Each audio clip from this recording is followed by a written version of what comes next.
শুধু আমরা এ পর্যায়ে বক্তব্য নিয়ে আসার জন্য বিনীতভাবে অনুরোধ করছি নারী অঙ্গনের সম্পাদক নাদিরা ইয়াসমিনকে।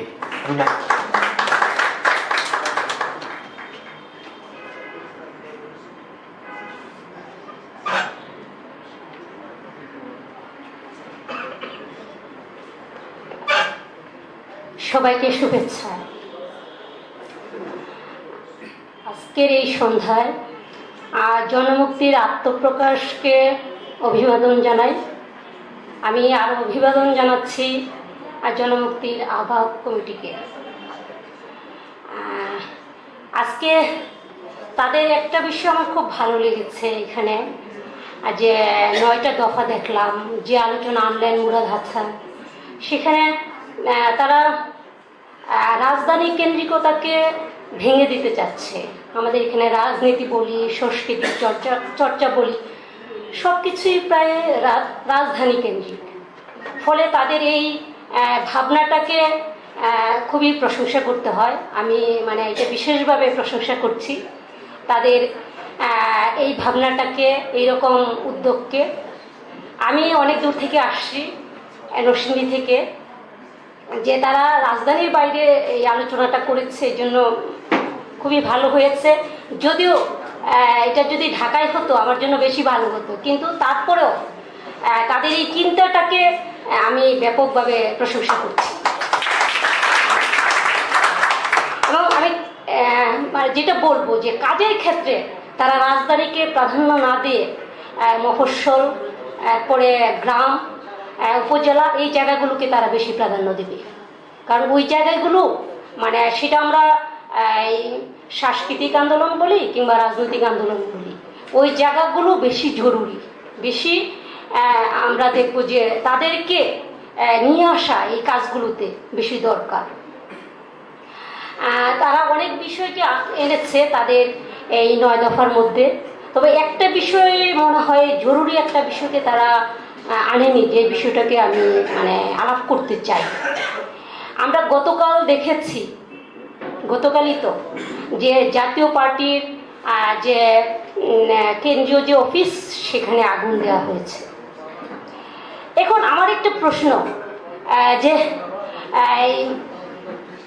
জুলাই অভ্যুত্থানের মধ্য দিয়ে কিন্তু জাতীয় পার্টি কিন্তু অপ্রাসঙ্গিক হয়ে গেছে রাজনৈতিক দল হিসাবে। এটা যারা আমরা রাজনৈতিক ন্যূনতম বোধ আছে, আমাদের কিন্তু এটা বুঝতে পারার কথা। যেমন আওয়ামী লীগের মতো দল যদি সামনের দিনগুলোতে এখানে বড় বড় দলগুলো যদি তাদেরকে পৃষ্ঠপোষকতা না দেয়, আমি মনে করি যে আওয়ামী লীগও রাজনৈতিকভাবে অপ্রাসঙ্গিক হয়ে গেছে এই গত অভ্যুত্থানের মধ্য দিয়ে, এবং তারা সামনের দিনেও আর আসতে পারবে না, খুব সহজে আসতে পারবে না জনগণের সামনে। জনগণের সামনে তাদের আসতে হলে এই যে 16 বছরের যে শাসন, সেই শাসনকে এবং তাদের যে এই জুলাই মাসে তাদের যে কর্মকাণ্ড, সেই কর্মকাণ্ডকে তাদের প্রত্যেকটা মুহূর্তে ফেস করে তারপরেই রাজনীতিতে তাদের টিকে থাকতে হবে, এর কোনো বিকল্প নেই। ফলে আমি যেটা বলবো যে এই যে নিষিদ্ধের রাজনীতি, ছাত্রলীগকে নিষিদ্ধ করা হয়েছে কিংবা জাতীয় পার্টিকে নিষিদ্ধের আওয়াজ তোলা হচ্ছে, এরপরে কয়েকদিন আগে আমরা দেখলাম সিপিবি কিংবা আরও কয়েকটা দলের বিরুদ্ধে রিট করা হয়েছে নিষিদ্ধ করার জন্য। এই বিষয়টা আমার মনে হয় যে আলাপ আলোচনার মধ্য দিয়ে আনা জরুরি। এই যে 16 বছর আওয়ামী লীগ শাসন করেছে, এই 16 বছরের শাসন এবং টিকে থাকা, এটার পেছনে শুধু তাদের যে পেশি শক্তি কাজ করেছে তা না, কিন্তু তাদের সাংস্কৃতিক বয়ান, রাজনৈতিক বয়ান, এগুলো কাজ করেছে। এই যে আমরা অভ্যুত্থানটা করতে পেরেছি গত জুলাই মাসে, সেটা আমরা পেরেছি, কিন্তু তাদের যে বয়ান এবং সাংস্কৃতিক সংগঠনগুলোর যে কর্তৃত্ব কিংবা তাদের যে আধিপত্য, সেটাকে আমরা নস্যাৎ করার মধ্য দিয়েই কিন্তু এই গত অভ্যুত্থানটা করতে পেরেছি, না হলে কিন্তু এটা কখনোই সম্ভব হতো না। এবং একই সাথে আমরা কিন্তু আলোচনা করে গেছি এখানে একজন, যে জুলাই মাসেও কিন্তু আমরা নতুন সাংস্কৃতিক এবং রাজনৈতিক বয়ান এনেছি। এবং সামনের দিনেও যদি আমরা নতুন রাজনীতি গড়ে তুলতে চাই, নতুন সাংস্কৃতিক আন্দোলন গড়ে তুলতে চাই, সেখানে নতুন রাজনীতিকে আনতে হবে আমাদের, একই সাথে নতুন সাংস্কৃতিক বয়ানও আমাদের তৈরি করতে হবে। এর কোনো বিকল্প নেই। এখানে নিষিদ্ধে রাজনীতির কোনো জায়গা নেই। নিষিদ্ধ করে কাউকেই কখনো বাতিল করা যায় না। কাউকে বাতিল করতে হলে পাল্টা রাজনীতি, পাল্টা সাংস্কৃতিক বয়ানটা আনতে হয়। এবং আমাদের এই জায়গাটা গুরুত্ব সহকারে দেখতে হবে। আমি আশা করি যে জনমুক্তি এই জায়গাটায় ফোকাস করবে এবং খুব ভালোভাবে ফোকাস করবে, এটা আশা করবো আর কি। তো জনমুক্তি যে নাম, এই নামটা আমার খুবই পছন্দ হয়েছে। জনমুক্তির নামটা পছন্দ হয়েছে এবং তারা যে স্লোগানকে সামনে রেখেছে যে জুলুমের বিরুদ্ধে অনন্ত লড়াই, এই স্লোগানটাও খুব চমৎকার। কিন্তু আমি এখানে প্রশ্ন রাখতে চাই, আর জুলুম আসলে জুলুমের বিরুদ্ধে যদি আমরা অনন্ত লড়াই করি, তাহলে প্রথমেই কিন্তু শনাক্ত করা দরকার যে আমাদের যে সমাজে, আমাদের রাজনৈতিক যে পেরিফেরি কিংবা আমাদের রাষ্ট্রে কারা মূলত জুলুমের শিকার। জুলুমটা শুধু যে শারীরিক নির্যাতন তা না, কিন্তু জুলুমকে অনেক বিস্তৃত জায়গা থেকে দেখতে হবে আমাদের। সেটা রাজনৈতিক জায়গা থেকে, সেটা অর্থনৈতিক জায়গা থেকে, সামাজিক জায়গা থেকে, পারিবারিক যে জুলুম, সব জায়গা থেকেই আমাদের দেখতে হবে জুলুমের বিষয়টাকে। আমি যেভাবে দেখি সেই জায়গা থেকে আমি যেটা মনে করি যে সমাজে যদি যদি আমাদের দেশে ধরা হয় যে কারা সবচেয়ে বেশি জুলুমের শিকার, আমি প্রথমেই অবশ্য আনবো যে শ্রমিকরা সবচেয়ে বেশি জুলুমের শিকার। এখানে আমাদের দেশে যেই মজুরি দেওয়া হয় এখানে 12,500 টাকা, এটা আসলে এর চেয়ে জুলুম আর কিছুই হতে পারে না। আমাদের কারখানাগুলো সাধারণত আমরা জানি যে শহর কেন্দ্রিক। একটা শহরে কিংবা একটা বিভাগীয় শহরে ঘর ভাড়া করে একটা মাস চলা, ছেলে মেয়ে নিয়ে, বাবা মা নিয়ে, এটা আসলে পুরোটাই অ্যাবসার্ড ব্যাপার। ফলে এই জায়গা থেকে শ্রমিকরা সবচেয়ে বেশি জুলুমের শিকার। মুরাদ হাসান ওনার বক্তব্যে শ্রমিকদের কথা এনেছেন, সেটা সাধুবাদ জানাতে হয়। কিন্তু জুলুমের এরপরে যারা সবচেয়ে বেশি শিকার সেটা হলো নারীরা। নারীরা কিভাবে জুলুমের শিকার আমরা দেখব যে নারীরা জুলুমের শিকার এখানে একদম কাঠামোগতভাবে নারীদের এখানে জুলুম করা হচ্ছে। সেটা কিরকম কাঠামো আমরা দেখব যে এইখানে যে সমান যে আইনগত বিষয়, সমান যে অধিকারের যে জায়গাগুলো, সেটা সাংবিধানিকভাবে যদিও বলা হচ্ছে যে সমান, কিন্তু আইনের জায়গাতে আমরা দেখব যে সমান না। কিন্তু কারণ এইখানে যে পারিবারিক আইন আছে, যে সম্পত্তির উত্তরাধিকার যে আইন আছে, সেই আইন পুরোটাই বৈষম্যমূলক এবং পুরোটাই জুলুমের। যেখানে বৈষম্য থাকবে সেখানেই জুলুম আমি মনে করি আছে। এবং কীভাবে আমরা দেখি যে আন্তর্জাতিক যে একটা সনদ আছে সিডু নামে, যেটা নারী অধিকারের এবং মানুষের অধিকারের একটা সনদ মনে করা হয়, বিশেষ করে নারীদের ক্ষেত্রে। সে সিডুর যে 2টা ধারায় এখনো রিজার্ভেশন দিয়ে রেখেছে আমাদের রাষ্ট্র, এবং সেই রিজার্ভেশনটা কিন্তু এটা কাঠামোগতভাবে দেওয়া আছে। সেই রিজার্ভেশনের কারণে আমাদের যে পারিবারিক আইন, এখানে যে বৈষম্যমূলক আইন আছে, এমনকি সম্পত্তির অধিকারের যে আইন আছে, সে আইনও কিন্তু বৈষম্য রাখা সম্ভব হয়েছে। আন্তর্জাতিকভাবে তাদেরকে কোনো সেটা জবাবদিহিতার সম্মুখীন হতে হচ্ছে না। আমাদের নারীদের কাছেও সেটা হতে হচ্ছে না খুব একটা। এই জায়গাটা আমি মনে করি যে সামনে আনাটা দরকার, যে আমাদের এই যে সিডুর সনদের যে 2টা ধারায় রিজার্ভেশন দিয়ে রাখছে, যেখানে যে সকল রকমের অসম আইন, অসম অধিকারের বিষয়, অসম যে দায়িত্বের বিষয়, সেই জায়গাগুলোকে অস্বীকার করা হয়েছে কাঠামোগতভাবে, সেটা থেকে যেন রিজার্ভেশন তুলে নেওয়া হয়, সেটা একটা ব্যাপার। এবং এইখানে যে উত্তরাধিকার আইন, যেটা মুসলিম নারীরা অর্ধেক পাচ্ছে, অর্ধেকের মধ্যে দিয়ে পুরোটাই তাদেরকে বঞ্চিত করা হচ্ছে। হিন্দু নারীরা, বৌদ্ধ নারীরা টোটালি কোনো সম্পত্তি পাচ্ছে না। ফলে আমরা দেখব যে জন্মের পর থেকেই তারা একদম মানে বৈষম্যের শিকার, সেটা মানে আমাদের সামনে আনা দরকার। মানে নারীদের যদি আমরা মুক্ত না করতে পারি, নারীদের মুক্তির জায়গাতে যদি আমরা না পারি এবং তাদের যদি অধিকারের কথাগুলো আমরা না আনতে পারি, আসলে জন তো শুধু পুরুষ না, জন তো নারীও। এখন নারীকে সমান আইনগত অধিকার না দিয়ে, রাষ্ট্রীয় যে সুযোগ সুবিধার যে অধিকার সেই জায়গাগুলো না দিয়ে কিভাবে আমরা জনমুক্তিটা ঘটাবো, কিভাবে আমরা চাইবো, এই প্রশ্নটা আমার রইল আর কি। ফলে এই জায়গাটাতে তারা কাজ করবে এবং সম্পত্তির যে বৈষম্যমূলক আইন আছে সেই জায়গাটা তারা আওয়াজ তুলবে। এই আওয়াজটা শুধু নারী সংগঠন তুলবে এটা আমি মনে করি না। যদি অন্যান্য সংগঠন, আজকে আমরা দেখি যে এখানে যারা বসে আছে নারীর সংখ্যা খুব কম এবং এখানে যে আলোচকদের মধ্যে আমি একলা। এখন আমরা যদি নারীদের মানে অধিকারের কথা না বলি, তাদের পক্ষে না দাঁড়াই, নারীরা কেন আসবে?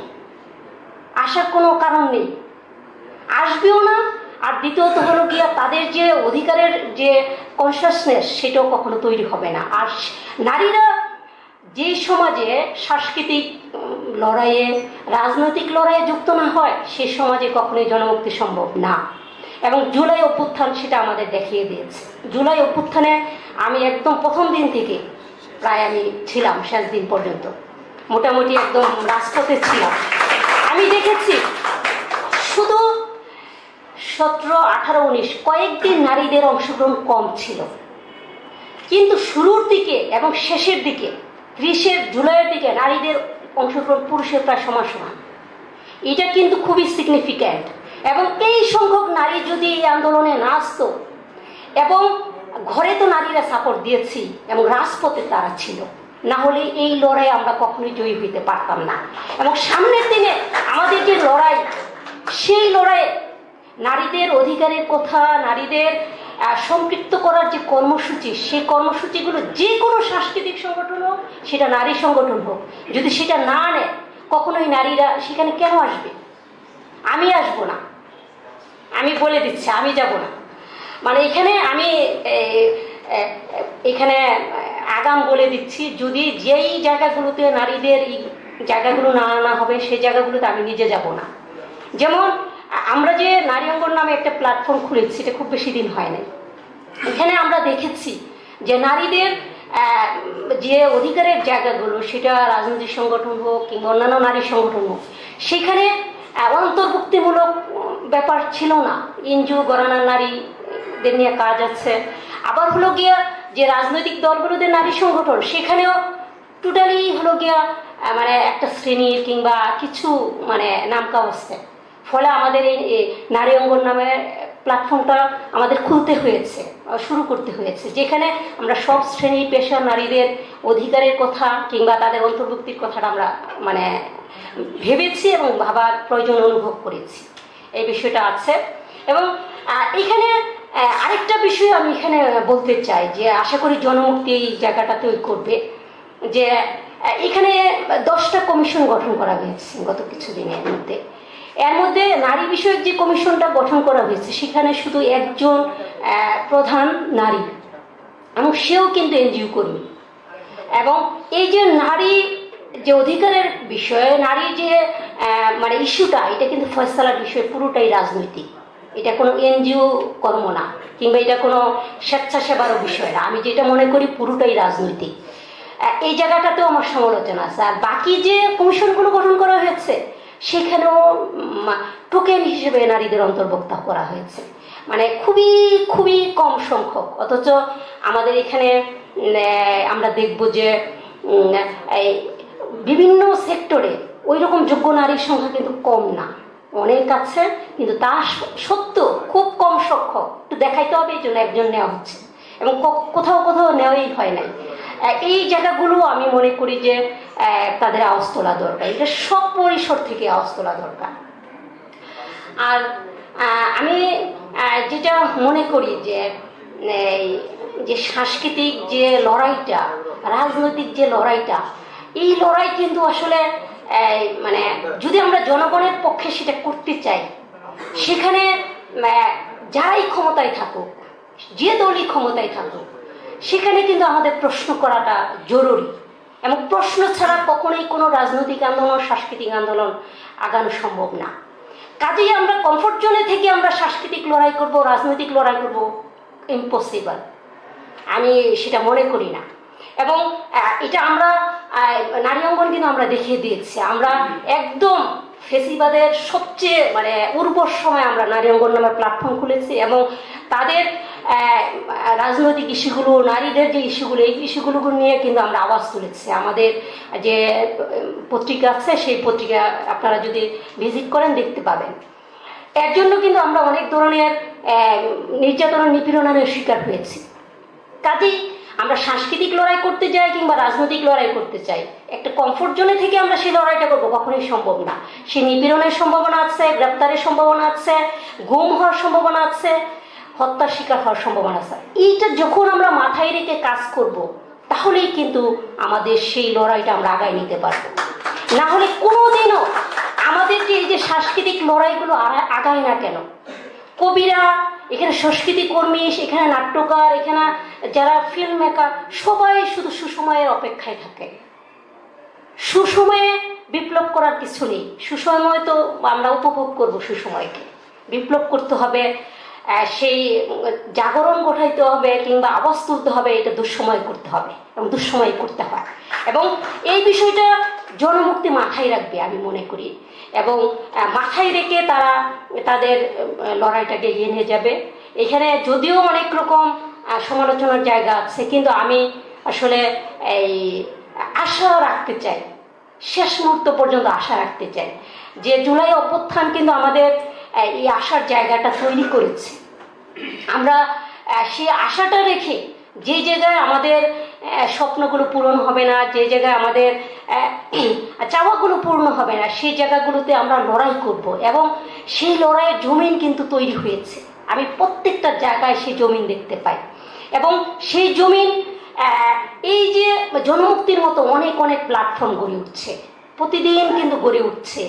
এবং আমি আমার বাসা একদম আমার কলেজ থেকে 10 মিনিটের হাঁটা পথ, এবং মাঝখানে একটা মাধ্যমিক সরকারি স্কুল পড়ে ছেলেদের, এবং আমি ওদের মধ্যে যে স্পিরিটটা দেখি, আমি দেখি এদের চোখে মুখে একদম মনে পড়া ছেলেগুলোর চোখেও আমি দেখি প্রচণ্ড রকমের মুক্তির যে উন্মাদনা, যে মুক্তির যে স্বপ্ন, আমি সেটা দেখতে পাই। ফলে এখানে যদি এখন যে সরকার আছে, সেই সরকার যদি আমাদের কাঙ্ক্ষিত লক্ষ্যেও না পৌঁছতে পারে, আমি মনে করি এখানে যদি বিএনপিও ক্ষমতায় আসে, বিএনপিকে সোজা হয়ে চলতে হবে। কারণ আমাদের মধ্যে যে স্বপ্ন রোপণ হয়ে গেছে, যে স্বপ্ন আমরা দেখা শুরু করেছি, সেই স্বপ্নের কোনো মৃত্যু নেই। সেই স্বপ্ন আমাদের এগিয়ে নিয়ে যাবে, আমাদের বর্তমান প্রজন্মকে এগিয়ে নিয়ে যাবে। ধন্যবাদ সবাইকে, ধন্যবাদ জনমুক্তি।